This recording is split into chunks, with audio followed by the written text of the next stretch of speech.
Hey there, I'm Becky, and welcome to Literary Escapes with me, Becky. Today I have a really fun interview for you. It is with author TJ Logan.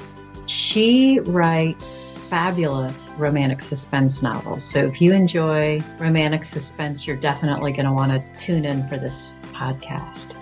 She has a series that I'm going to let her tell you all about. But yeah, let's jump into this episode with TJ Logan. So TJ, welcome to the Literary Escapes podcast. I'm super excited to have you here today. Thanks for having me. This is exciting.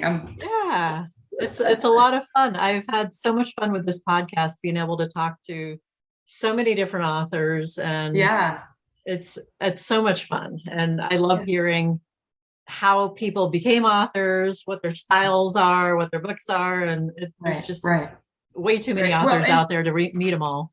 And you're working on your first book now, right? I am. I just hit send to the editor yesterday. I know, it's nerve-wracking. Yeah. Well, it's scary letting somebody read your stuff, especially with a critical eye. The first time you do that, it's just like, oh, what if they hate it? Right. And I put a note on there. I'm like, I'm open to comments and critique, which is obviously what I'm paying her for. Absolutely. But it was more for me. Right. Oh, believe me, if you've got a good editor, she won't hold back, or he won't hold back. Because again, like you said, you're paying them, and it reflects on them. If you put a poorly edited book out, that people are going to look. I mean, savvy readers will look and see who the editor was, and they'll be like, So yeah, it makes cool. So are you thinking about? Look at me, I'm asking you. That's questions. okay.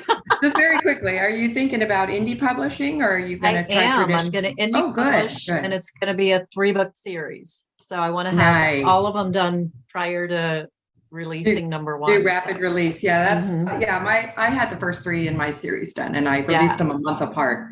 Okay. I have not done that since. It's a challenge, isn't it? I'm a slow writer, so. Let's jump on into that. So how did you become an author? It's funny. I wasn't one of those kids that read. I wasn't one of those girls that sat in my room all dreamy eyed and read books. And leave me, I come from a big family. I'm the only girl of 6 kids. So I was surrounded by older and younger brothers. So, I really wasn't much of a reader. I read the standards, Nancy Drew, Charlotte's Web, things like that. Sure. But, I have author friends who were passionate, avid readers, and they started poetry and, short stories. And I never did anything like that. So anyway, when I was about, 49, 50, I discovered romance books. I mean, I knew they were out there, but I just sort of stumbled upon one because it looked like something, the cover grabbed my attention. It was like a special operations kind of thing. So anyway, I loved it. After about 1.5 years of reading them, I was at work one day, and all these voices kind of popped into my head, and I was like, uh-oh, it's happening. One of 2 things could be happening here. This could either be incredibly awesome, or I'm looking for the guys in the white coat. Awkward, yeah. At least I wasn't talking back. So that was the one thing. But so basically I opened up a document at my real job, and I started just dumping brain dump on I had no idea what there were names, there were backstories, there were ages. Wow. I get home from work that night, get my laptop out, and I keep typing. My husband comes home, and it was my night to cook dinner. And my husband comes home, and he's looking around and goes, we're doing, and he goes, what are you doing? What you doing? And I said, writing. And he goes, what? And I said, I have no idea. And from that, I created the 6 O'Halloran siblings, 5 brothers and a sister. Gee. Okay. Yeah. I wonder where you got that from.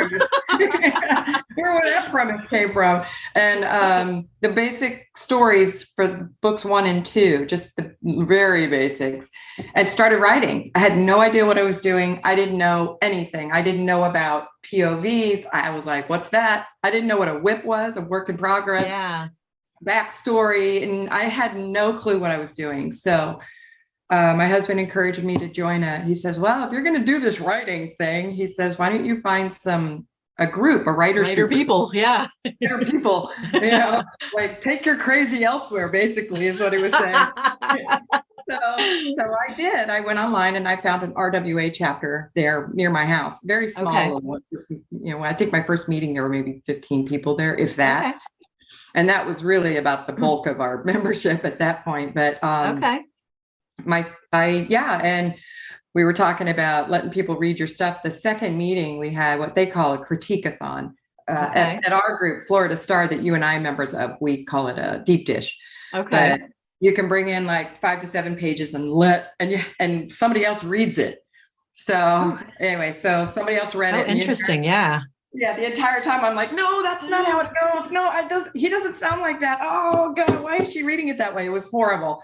And I got it was a prologue. I got a lot of great comments. And then we got to Hannah Rice Barnes, and she said, well, this is good. She said, but it's all backstory. First of all, I was like, so I'm smiling like, okay, yeah.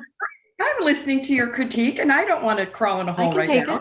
Yeah. That's not normally who I am. I'm usually, as you know, I'm more of a sort of like out there person. What you see is what you get. And so I was like, oh, okay. Yeah. And so I'm like making notes. I have no idea what the notes are. And I'm like, right.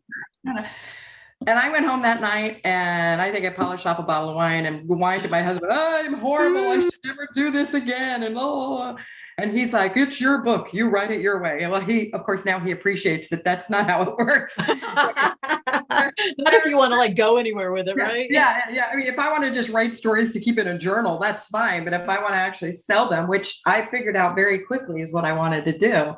Yeah. So anyway, yeah. So the next, and I'll wrap this story up. In the next month's meeting, she approached me as I walked through the door, and I'm like, pulling up my big girl panties. The fact that I was there, I was like, you will not defeat me. And she walked up to me and she said, look, you're a really good writer. She said, you could be better. And she goes, and I can help you get there. And she offered to work with me for free. And she is a development editor, and she's amazing. And Becky, she taught me about the craft. She taught me about story pacing. She taught me about, and she was the one who said there should be emotion on every page. And that's one of the things that I get reviews, people mentioning, talking about is I felt like I was there. I could feel blah, blah, blah. And so for months, Hannah would come to my house. I mean, we've become very, very good friends. She came to my house for the weekend, and we would sit in my office at my desk, and I would read a chapter, and she would nudge me whenever there was something that I needed to stop and pay attention to. Okay. And she wouldn't necessarily tell me what it was. She gave me the basic principles, like word overusage, like using unnecessary words. Okay. And I mean, to give you an indication, my first manuscript, when she started working with me on it, was like 135,000 words long. By the time I finished working with her, I think it was just under 90. Okay. So there was a lot of stuff in there that didn't need to be in there. That's amazing. A lot of the word that. I was looking at mine last night, and I've got but in there a lot. Yeah. So my current word of choice, my overused word of choice is so. So anyway. Exactly. So what I was telling you, so the other day, it's like, do I really need that in there? But anyway, so Hannah and I became very good friends. I published my books.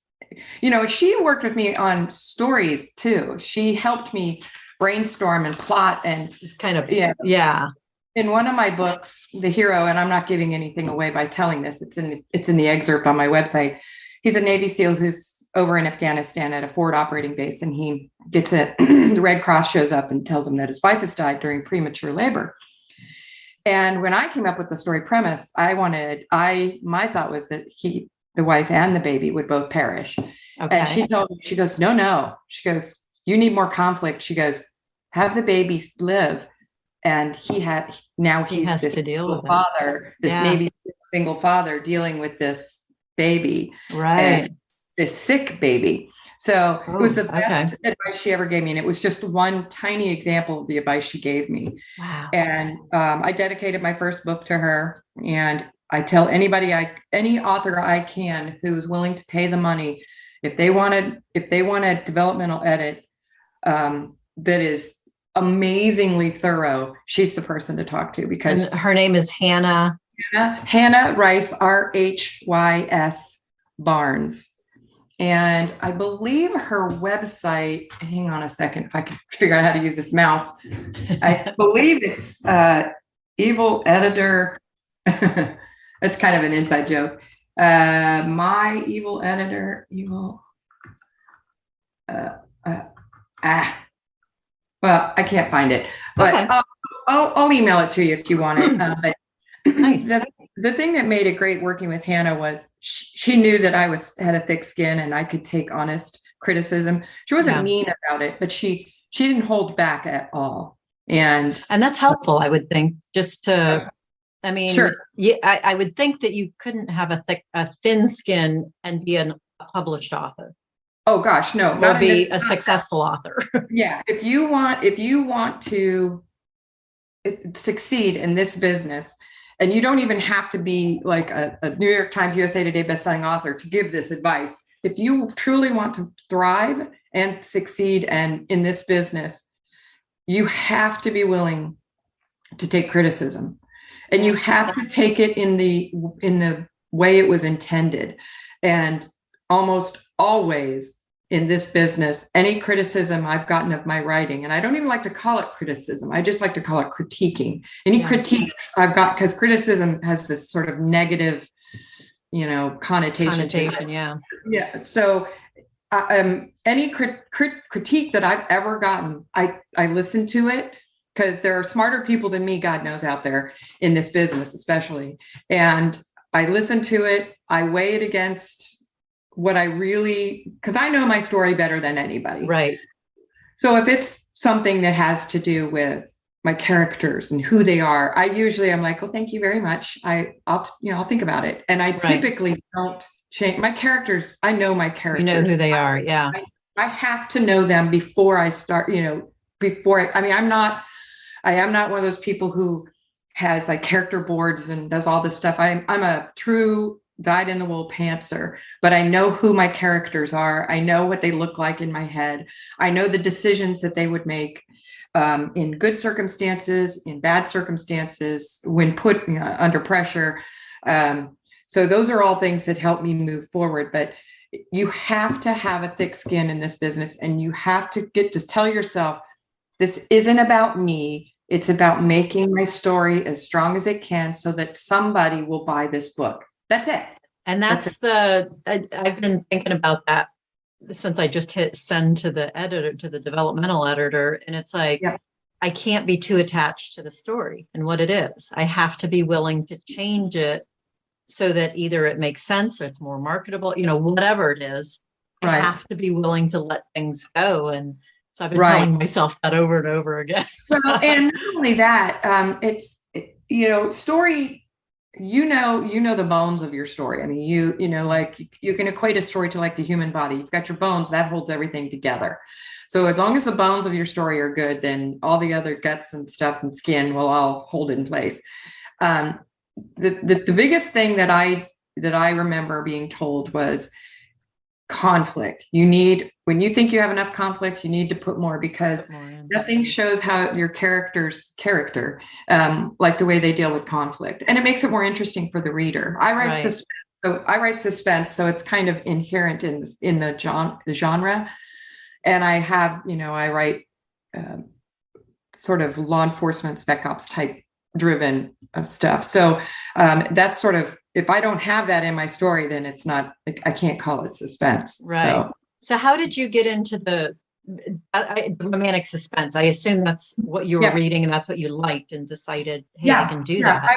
I was reading, the first romance book I ever read was from Maya Banks. It was a KGI series book that I was at the airport on my way from, where was I? I was on my way from Florida to Washington State, and I was at the airport, and I decided to walk into one of those Hudson News or whatever, and I saw this book up the shelf, and it had a military guy on the front, and I was like, huh, and I took it down and I read it, and it didn't sound again, because I'd never read romance. So it wasn't like, oh, he this and that. And or it was heaving breasts. And, exactly, the cliche stuff.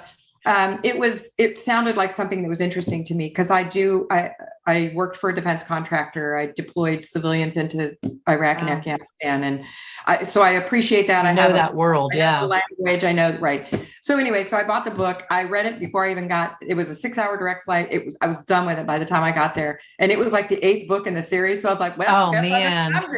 So I went back and started with the first book and finished the whole series. And I just, that hooked me. So I started finding other authors. And then I think the next one I found was Lori Foster has a series called The Men Who Walk the Edge of Honor. And it's kind of that same sort of, vigilantes, honorable vigilantes kind of thing.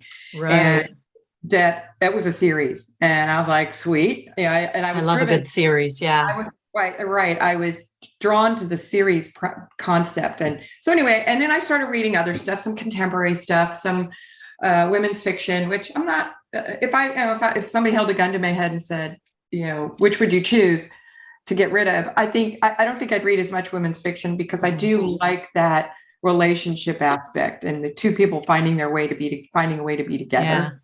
Yeah. But, with a romance, regardless of which genre within the romance it is, with what subgenre, you're gonna have a happy ending, or at least a happy for now ending. Yeah. And that's fine. That's good. Right. I like that. Right. And readers, I will tell you, the more time I spend around readers, they understand the rules of romance. They understand that the bad guy needs to get it in the end, whether the bad guy goes to prison or dies or is killed or whatever. Right. They want the hero and heroine to end up happy together at the end. It doesn't mean that their life is perfect. It doesn't mean that they don't have family issues or whatever. It just means that they together are united together. And if not, that at least by the end of the book, if it's a series or a serial type book, like it drags over into another book, then you have to know by the end of the first book that they're happy, that at least they're happy. Now, the first thing that could happen in the second book is they break up, or a woman enters the scene and makes it look like lots of conflict. Yeah, it's that kind of thing. So then they break up again, and they could even go off and date other people, and then they end up finding their way back together again. Ultimately, the end result of their story is they're together and they're happy being together. So you have to give the readers that satisfaction. Right. The culmination of that journey they've been through. Yeah, exactly. Who wants to read 250 pages and get to the end and be like, that's it? She dies? Nobody wants that. Well, nobody in romance wants that anyway. No, absolutely not. Unless she was the bad guy in the story. Believe me, I have I have some pretty, my books. I've had a couple of women that were pretty, pretty bad too. So evil isn't just relegated to men. So. That's for sure. Women are more devious, I think. And they hold a grudge a hell of a lot longer. That's for sure too. That's for sure. Good golly, yes. Guys will knock knuckles, go out for a beer, and everything's fine. Women are over it. Yeah. 5 years ago, she made a comment about my outfit. I've never spoken to her since. Exactly. And I can, we can say this because we're women. We can do that. We know. And it's true. I know. Yeah. But. Oh, that's so funny. Yeah. So, what made you choose to go indie publishing versus traditional?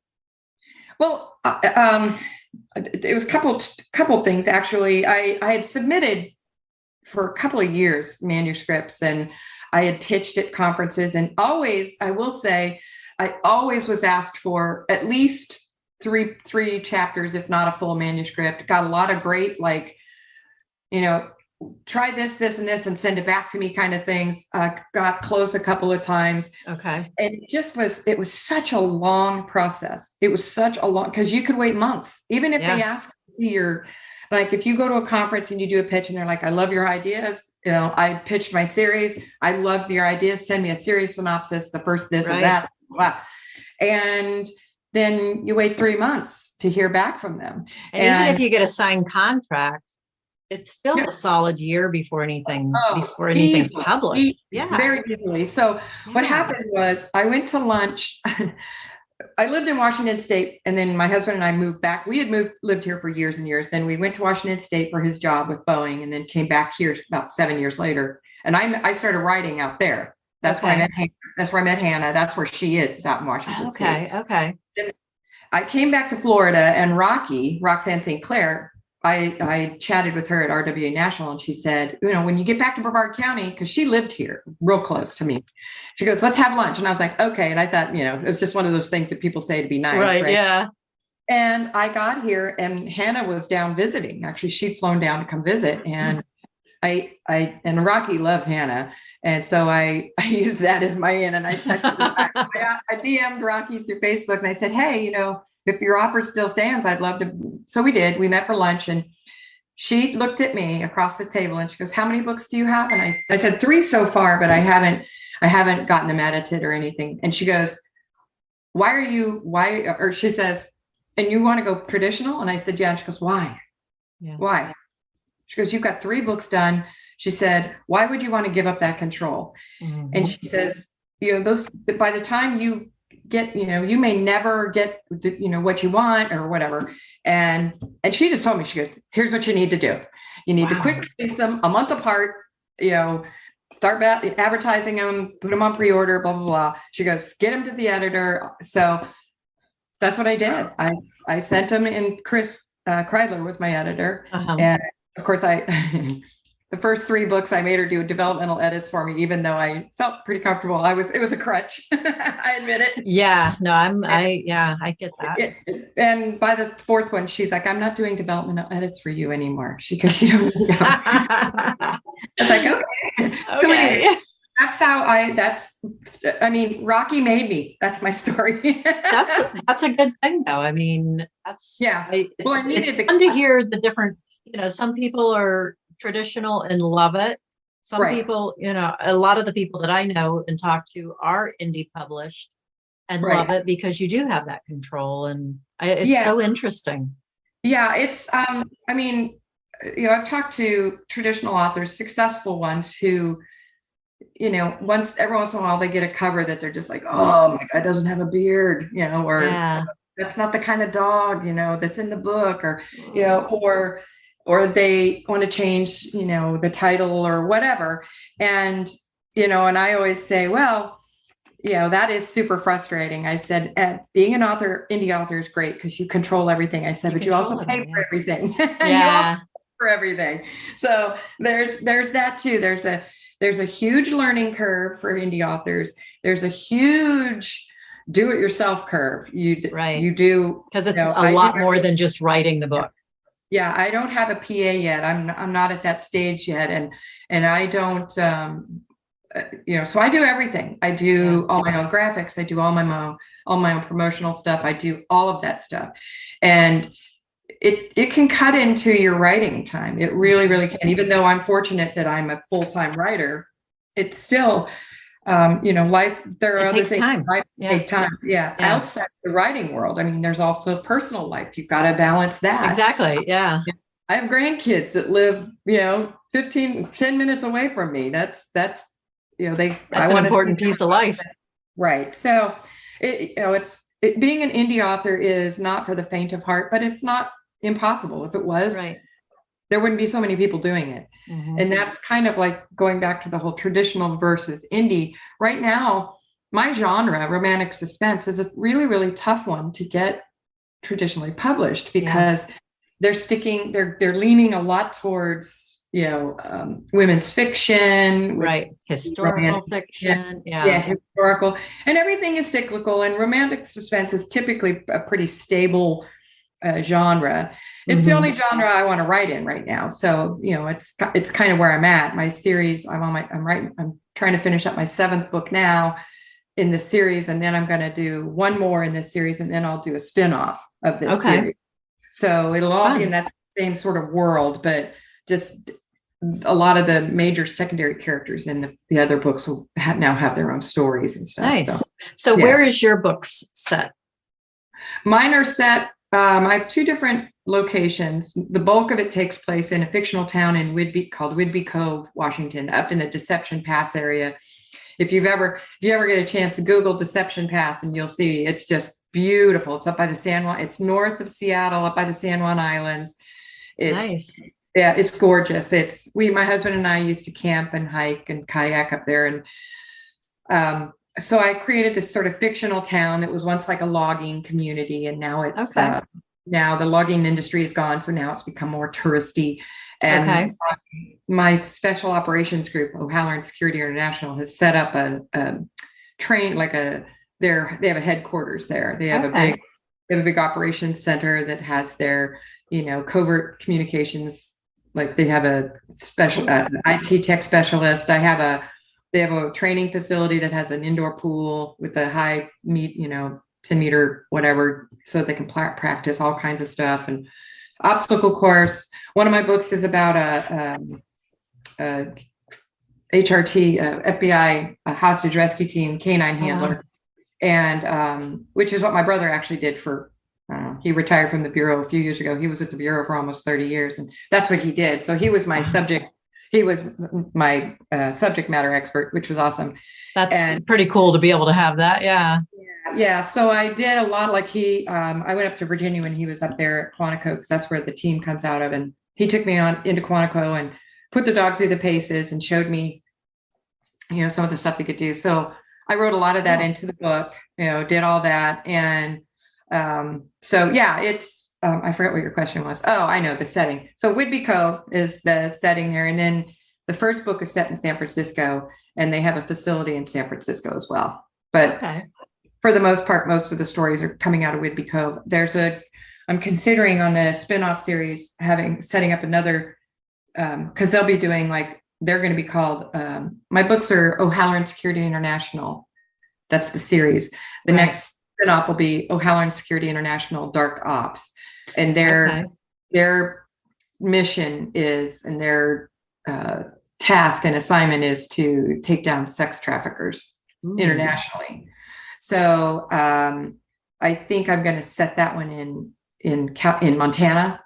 And then are you going to have the books their characters go to different places around the world? Is that the... Yeah. I'll put them in places that I'm familiar with, Afghanistan, Iraq, Kuwait, Colombia. I'm not as familiar with Colombia, but that kind of, but I have Navy SEAL connections too, so that I can, plus I have a son who's a helicopter pilot for the Navy. So I have all kind of resources. You have all kinds of, that's pretty cool. Which helps me bring realism to my stories. My sister-in-law was an FBI agent, special agent for years, until she's married to my brother. Obviously, they were both FBI. That's where they met. Actually, they met at the Bureau. And Lisa, I don't know if you were at the meeting that my sister-in-law did for Florida Star. I think that was before your time. No. Yeah. But anyway, she was a fancy name, but basically she was an interrogations tactics specialist. I always teased her, call her a human lie detector, but she's written published papers on it. She's been a part of her and this Dr. Matsumoto have written papers on it, on reading facials and verbal cues that people use without realizing it, that they're giving themselves away. It was fascinating. So that would be fascinating. Wow. Yeah, so my heroine in book 3 is loosely modeled after my sister-in-law. She's a lot more, my sister-in-law is very dainty. She's small. She's, you'd never know that she was a badass if you looked at her. No kidding. Yeah. But my heroine is different. My heroine's almost 6 feet tall. She's a warrior. She can take out most men, and nice. So yeah. But she has the skill set that my sister-in-law had, and she worked for the NSA. Yeah. She worked for the NSA, but ultimately comes to work for my organization. But so those are currently the two places, San Francisco and Washington State. Okay. That's amazing. That's very cool. I don't think I've talked to anyone who has this type of book before. So, the military romantic suspense. Yeah. That's so interesting. I love those type of books. So that's, write what you know is kind of how I look at it. That's how it goes. Yeah. The language and all of that stuff that these guys use is very, very unique. There's a lot of F-bombs in my book. So if people are easily offended by the F-bomb, they do not want to read my books, because these guys, this is how they talk to each other. They make fun of each other. They give each other crap. The women too, the women that are in these worlds. I mean, Andy, she's struggling by the end of her book, or this book after hers, she was struggling with not cussing because she married the guy whose wife died.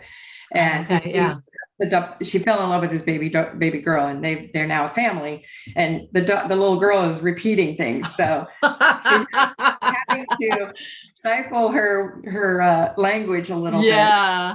That's so funny. Yeah. So, but I remember the first time, and it was like recently, my kids were either in high school or at the end of high school, somewhere in that range. And it was like the first time they'd heard me cuss, and it was just like, damn, or something like that. And my son was just like, oh my gosh. Yeah. Of course, he's heard way worse at middle school, but Well, funny. I can't claim that. I can't say that. I don't think there were a lot of F-bombs dropped around my kids, but there were other words, but that's so funny. But they weren't allowed. And when my youngest challenged me on that, because he was the one who would challenge on, he would always ask you why. And my oldest always just wanted to not upset me. So don't rock the boat. Don't hurt mom's feelings. Don't. But my youngest would be like, "Will you say it?" I was like, "I'm an adult, and you're not me." Exactly. I told him. I said, there are different rules anymore, and you're out of my house. I said, you can talk however you want. I said, but until then, my rules, my house, my rules. So my grocery bill, my rules. Yeah, exactly.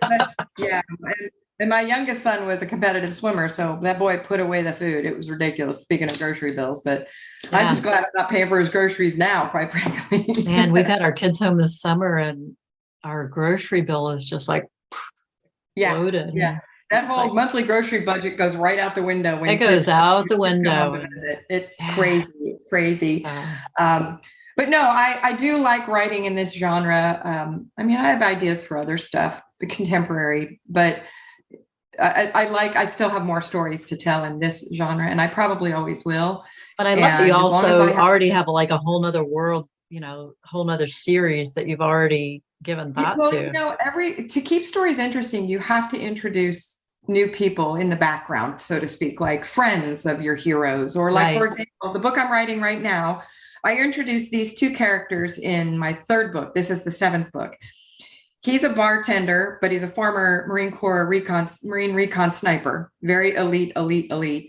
And he left the Marine Corps to take over his ailing uncle's bar pub, whatever, because his uncle took him and his mom in when his dad, who was also a Marine, died. And so he always felt sort of like he owed the loyalty of, right. And he's turned it into a success, and it's become a staple in the books. They have a girls' night there on Thursdays, and all the wives and all the heroines get together, and fun. So they were introduced in the third book. She's the office manager for this security organization, and she's like a sister to Emily, the baby sister, and her are best friends. So they see each other at work all the time, and they hang out together and all this. And Christina has a really dark, I'm not going to give it away, but she's got some things that have happened in her past that have been pretty intense, and you'd never know it because she's very upbeat, very cheerful, and very positive, and it's all her way of sort of like dealing with it.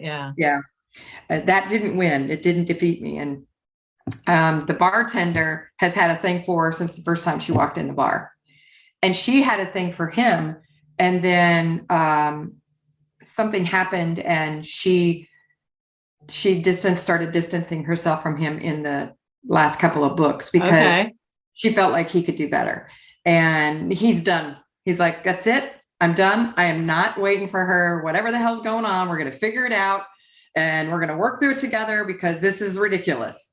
She belongs with me. I belong with her. That's all there is to it. And, he's got the intensity of a sniper. So he's exactly on target. And then there's other stuff. There's a young girl that shows up in the pub one night stealing food off of tables when people leave. Obviously she's on the run from something, and the two of them, the hero and heroine sort of join forces and to try to help this girl. And then there's a whole other story there. And so this girl now has become a secondary character, and she's only 13 now, but in, 4 books, another couple books. Yeah. Everybody has best friends. Everybody has people they work with. There's other women and men on the team. I just introduced a character in this book, a female sniper named Brittany, and she looks like a cheerleader. I mean, she looks like the hero in this book sees her for the first time, and he's like, it's like that girl you would imagine, the cheerleader you imagine getting tossed around. Oh, geez. Okay. To describe what she looks like. And she wears her hair in pigtails and everything, but she's a deadly accurate sniper. So, yeah. That's so funny. I love the incongruity of that. Yeah. Well, it's funny because I wasn't even going to write that character. I introduced her just sort of, not even by name, in my last book. She was supposed to be a part of an operation they were going to go in and do. And at the last minute, I wanted to use this other character that I had already introduced before, because I know he's going to have a book. And I thought, I need to get him back in front of the readers. So I brought him back in, and the way I got her off the team, and I never even brought her on the page. Seriously, I never had her in a meeting, nothing. And I basically said very offhandedly, the sniper that we were going to have as part of a team is tore out her ACL during a training exercise. So Golden, he's this other character whose nickname is Viking, because he looks like a Viking. He's huge and long hair, but he's a good Christian boy who raised by his grandma. He doesn't cuss. He says yes or no. So yes, yeah. But anyway, so that's all I wrote. I said, she's not going to be able to do it because I had readers in my Facebook group are like, so is the sniper going to get her own book? Is she going to have a book? And I'm like, whoa. She is now. I guess so. So I'm going to have her be part of this dark ops division. She'll go to work. That'll be fun. Okay. That'll be good. And she'll be on a team, and that'll create some tension because she's a girl, and people will underestimate her until the first time she takes somebody out or whatever. Right. Again, that's that whole conflict thing. It's a good way to create conflict. So, yeah. Because conflict doesn't have to be physical. It can be characters who just don't get along because their personalities don't click. It can be, misunderstandings. My hero and heroine in book 3, the Navy SEAL, he didn't like the heroine because didn't trust her because she was an interviewer, interrogator on the front lines in Afghanistan. Right. She's tough, and he brought in a terrorist to be interviewed, and he had his own method that he wanted to incorporate, which was a little more physical than hers, and hers is much more psychological. Ooh, and that was part of it. And she called him a Neanderthal and all that stuff. Listen, you knuckle dragging Neanderthal, she told him. I don't care what, but then a couple months later, and this is all backstory, but a couple months later, one of his buddies on a different SEAL team walked into an ambush. He blamed her for bad intel, but there was something had happened in the background that it was really actually his buddy's fault, but he didn't know that. And she couldn't tell him because of a clearance issue. Right. It was an operation. Yeah. Nice. So that's a lot of good tension stuff going on there. I love that. He really was kind of a jerk to her. I even had some readers who said, Jonathan was kind of an ass to her for a long time. But then we finally, they finally get all the reasonings. And what was interesting about it, the way I wrote it, is he was attracted to her too. At the same time, he was like, exactly. That's inconvenient. I can't stand this woman, but there's something about her. I can't stop looking at her butt or whatever, So conflict doesn't have to be physical conflict. It can be, typically emotional conflict is actually the more compelling, I think. It's what keeps you interested in it. Yeah. Mm-hmm. So that's it's not as easy to solve. It's not a quick one. Yeah. Right. If you have a conflict like, well, he lives here and I live here, how can we be together? Well, somebody make a sacrifice. Somebody makes a sacrifice. It's doable. It's whereas an emotional stuff there may not be a way to solve it. There may not. So anyway, that's interesting. I love it. All that fun stuff you get to figure out. Yeah. Sometimes you wish you could just write a straight line, just like this happened, that happened, and this happened, and then, okay, done.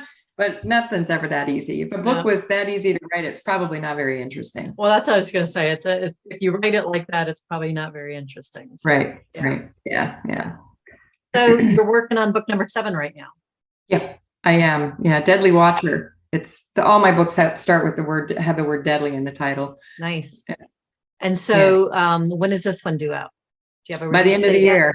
Okay. By the end of the year. I don't have a date yet because I'm still working on it. I had a lot of interruptions this year that I won't go into, but things that got in the way, just things that happen.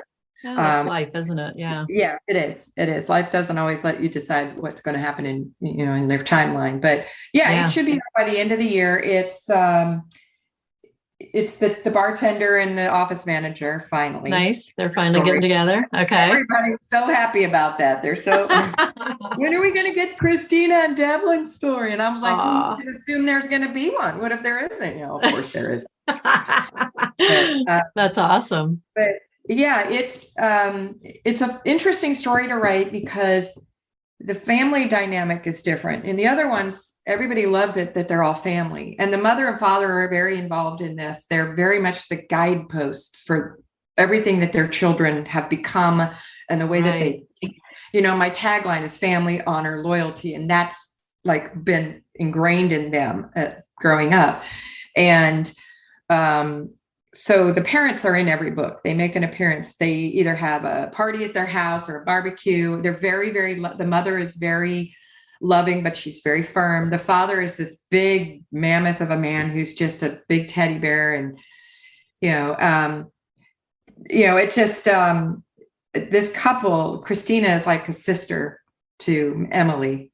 Okay. O'Halloran, and Devlin is Jonathan's best friend, one of the O'Hallorans. So nice. There's that I can still incorporate that family dynamic. Right. This series. Now in the Dark Ops series, I'll have to create a family within the units or whatever. Yeah. They will be their own. They will be their own family. Okay. They won't be disenfranchised or anything like that from their families or it's not like these bunch of loners.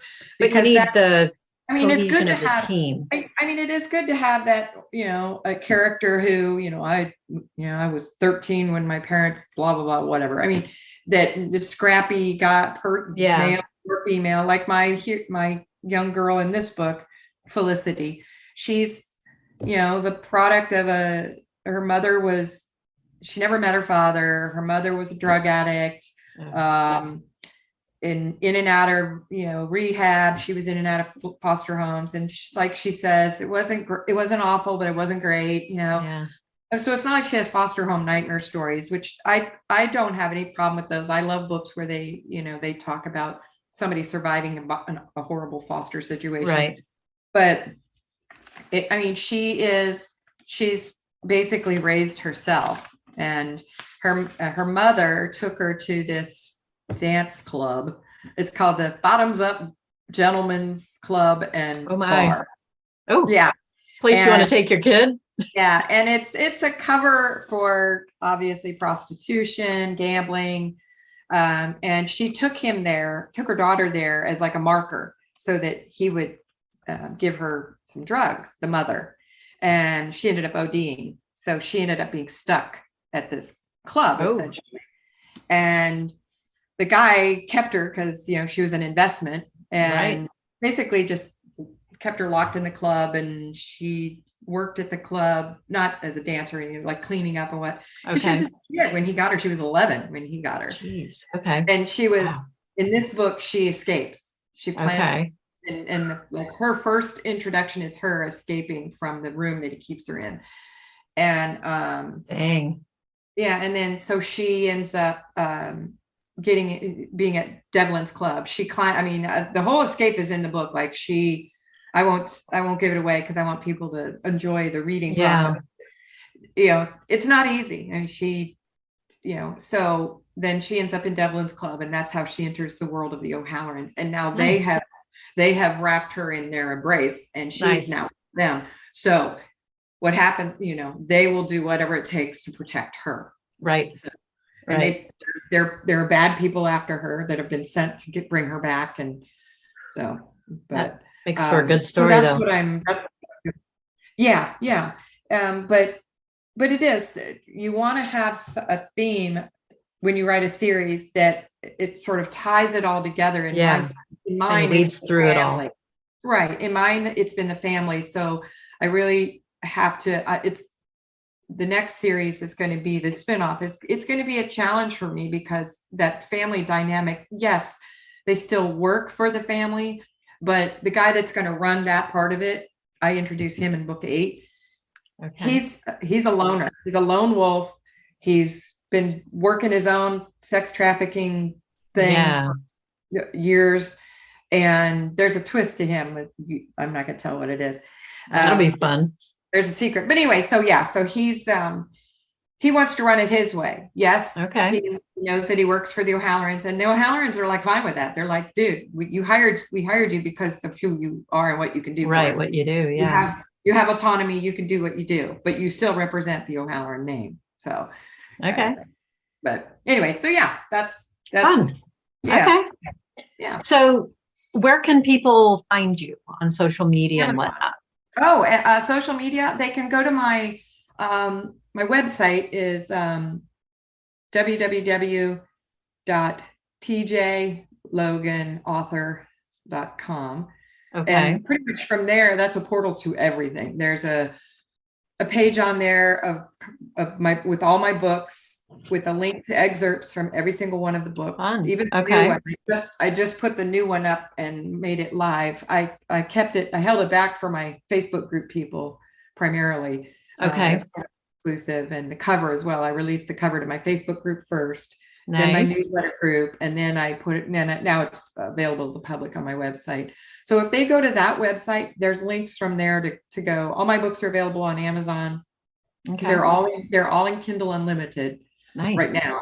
Yeah. I eventually that may change, but for right now, I'm happy in Kindle Unlimited. Yeah. As a Kindle Unlimited reader, I love it. Yeah. Oh, I bet. Yeah. And so, all the books are there. The first book, Deadly Secret, is priced at 99 cents. So nice. Fun way to get into a series. Right. So if you don't have Kindle Unlimited, you can get that book. You can download that book for 99 cents off of, Awesome. And that's this guy. He's pretty handsome. That's Beck. He's all my books, I cut their heads off. I like that. Yeah. I like that. I want the readers a little bit of mystery. Yeah. But this is basically he's from the cover of my first book. And so it's a picture of a guy that has his shirt opened a little bit. He's obviously very well right. Well formed. He's got a suit on. And none of my guys on my covers, I love covers with guys with no shirts on. I love those. None of my guys are shirtless. But they're a little close. I mean, there's a hint to it. I have a couple that are wearing some pretty snug tank tops and t-shirts, but I like that. This is probably, as far as the clothing, this is probably the most conservative because he's the oldest. He's a bit of a control freak. Okay. He feels like he's responsible for the entire family's safety. And this was his story. I introduced the series with his story. So nice. I like that. He was a former FBI agent. One of the woman on his task force was brutally killed, and he knew who did it. Everybody knew who did it, but there was a crooked deputy director who provided an alibi for the guy who did it. So he left because he got tired of all the BS and decided to do his own little covert operation investigation. And that's how he met the heroine. She showed up one night in where she shouldn't have been. She didn't know she wasn't supposed to, that it was not a good place for her to be.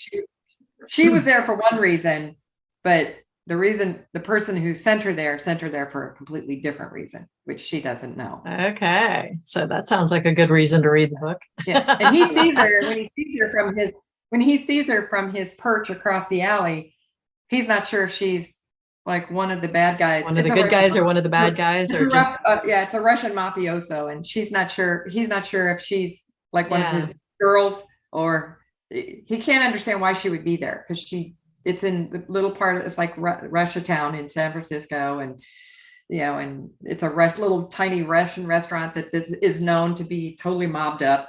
And here she comes walking in. Here she comes walking in. Yeah. But nice. Anyway, so yeah. So the first book is 99 cents. That's okay. It'll stay that price. It's not like fun way to get into the series, though. Yeah. That's awesome. I mean, I can't tell you how many books and how many authors I've been introduced to through BookBub by downloading a 99-cent exactly. book. Yeah, I do that all the time. I love that. That's how I discovered Lori Foster's books, and then I became hooked on her stuff, and that led, I mean, just my library of I do digital books because I don't have room for paper. Same. Yeah.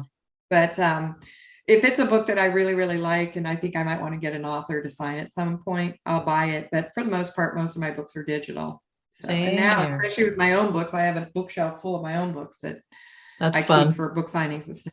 I don't have room for anybody else's stuff. So. But anyway. So you had mentioned a Facebook group.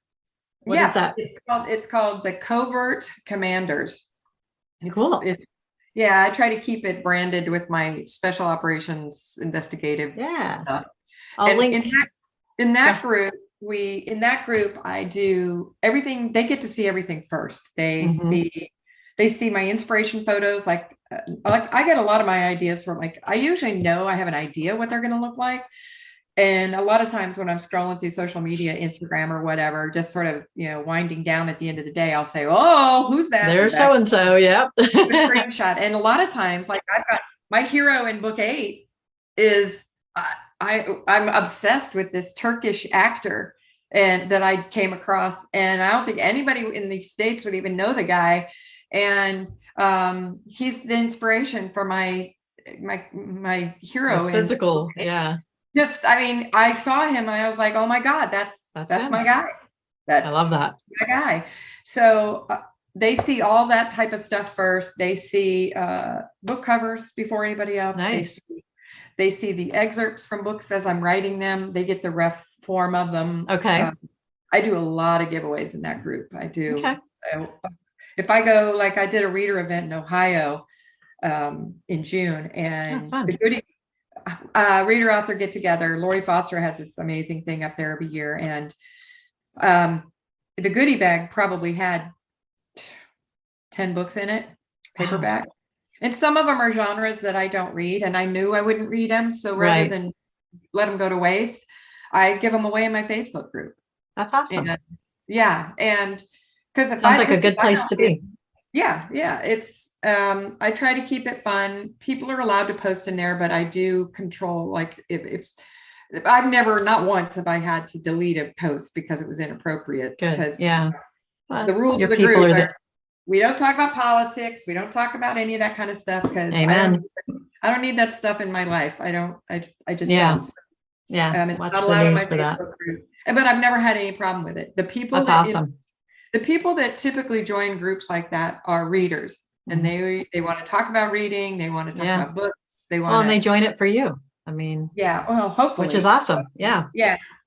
So I will link to your website. I will link to your Facebook group in the show notes. Awesome. I know that you're on Instagram. I am. I'm on Instagram as TJ Logan author. Yeah. I'm on most of them. I'm a TJ Logan author. I just got on TikTok. Oh, don't even get me started on that. Yeah. What a quagmire. Yikes. I'm on, let's see, Instagram. I'm on TikTok. I'm on Twitter, but I never go on Twitter because I don't like Twitter. Yeah. I don't understand Twitter. I spend most of my time on Facebook, Instagram, and I'm starting to try to get into this whole TikTok thing. Yeah. I don't know. There's just so many things that you can do on TikTok that I don't. I watch some of them and I'm like, I love it. Yeah. It's fun to scroll how did she through. Make that little thing do that? How did she do screen in a screen? How did she, I did my first one the other day with me in it. I've done other ones where I sort of just took photos and put captions kind of thing with music. I picked their dramatic music. But the other day, Lori Foster tagged me in that 777 challenge, and where you read go to the 7th page of the work in progress and the 7th line, and then you tag 7 authors who have to, and then you read it out loud. So I swear, Becky, I probably did 20 takes. Like, oh no, that's all. I love deleted. that. Yeah. I mean, just like the spontaneity aspect was completely gone. Yeah. By the end, it was almost like, here's the thing, here's what it says, whatever. Yeah. I don't care if you like it or not. I'm just over it. I had to do this and I'm done. I posted people that Carrie and Brenna. Yeah. Like that. So I'm like, if I have to suffer, so do you. Welcome to my suffering club. Yep. That's so funny. I love it. Oh God. Anyway, so. Well, TJ, thank you for joining me today. This has been such a fun conversation. Oh, it's always fun. Always fun. Yeah. I'm so glad you asked me to do this. I love talking about writing, especially talking about my books, but I love talking about just writing and the world of writing and the people that write and readers and and the more reader events I go to now, because I'm at that stage now where I'm starting to go to reader events. Before I was just writing and building my backlist, and it is just such an unbelievably positive experience. I mean, if you want to feel good about the world, just go to one of these events, even if you're just a reader and you want to just attend. It's such a positive thing. I agree. Affirming. It just makes you feel better about the world. And you're amongst your people. I mean, you are in it. To have somebody come up to you and absolutely just make you feel like you're the biggest thing in the world because they loved your book or books. And to have them say, I don't know how you guys do it. And it's just it makes all of it worth it. It really, you remember why you do it. Yeah, it really sounds like, it makes all the work worth it. It sounds so cliched, but it really, really does, because writing is a very solitary, like you and I, we have our writers group, and some of us have our little critique groups that we meet separately. Right. But it's a solitary pursuit. Yeah. And to be able to go out, especially for somebody like me, who's like, people, I want people. For me, it's just energizing for me. I know it's exhausting for all my introvert friends, and for that I apologize. Yeah. But it's just it makes you realize that there are people out there hungry for your story, just hungry. And I tell people that all the time. If you have a story, there is somebody out there that's going to want to read it. It's wanting to read it. Yeah. Yeah. And you just need to read it. If the listeners haven't been to a reader event, find one in your area and go to it and just be amongst other readers. And if you like an author, send them an email, send them a tweet if that's what, if you're over there, send them a note that says, I loved this book. Because it does make a difference to authors. I hear that all the time. Absolutely. And all authors have, for the most part, if they have websites, if they're at that stage, they have a contact us. They do. Box. Absolutely. Send an email and just say, hey, I read such and such and I really loved it. Yeah, or that's all you need to do. Or leaving a review is a great way too, because authors read their reviews. I don't care what anybody says. They do. And if it's on Amazon, it makes a difference in their numbers. Absolutely. The more reviews, it's all about the reviews. They have these thresholds like 50 and 100. And the more reviews you get, the more exposure Amazon will put upon you, because it's to their advantage to do so. Right. And the review, because I never used to review books until I started writing, and I realized how important it was. How important it is, yeah. And it doesn't have to be a character analysis. It could be, oh my gosh, I loved this book. I can't wait for the next one. Exactly. That's all it has to be. And it's not just to tweak the algorithms, to play the game, but it's that author will read that and be like, oh wow, okay, then I am going to keep working on this next book. Exactly. And then you get the ones that are like, hurry up and finish. What's taking so long? And it's like, I'm sorry. I'm trying. I need to stop saying yes to everything. Exactly. Yeah. Say yes to sitting at that desk all by yourself, right? Absolutely. But no, this has been super fun. I'm so glad that you invited me to do this. I know that I've seen a couple of your other ones with some folks that I know, and I kept hoping, oh God, I hope she asked me to do it. I'm not doing this. I'm going to work my way through all my author friends. Anyways, but no, I had a great time. I appreciate it. I appreciate you joining me. Thank you. Absolutely. Thanks for joining me today on the Literary Escape podcast. If you enjoy hearing the behind the book story, then join me in the Literary Escape Society.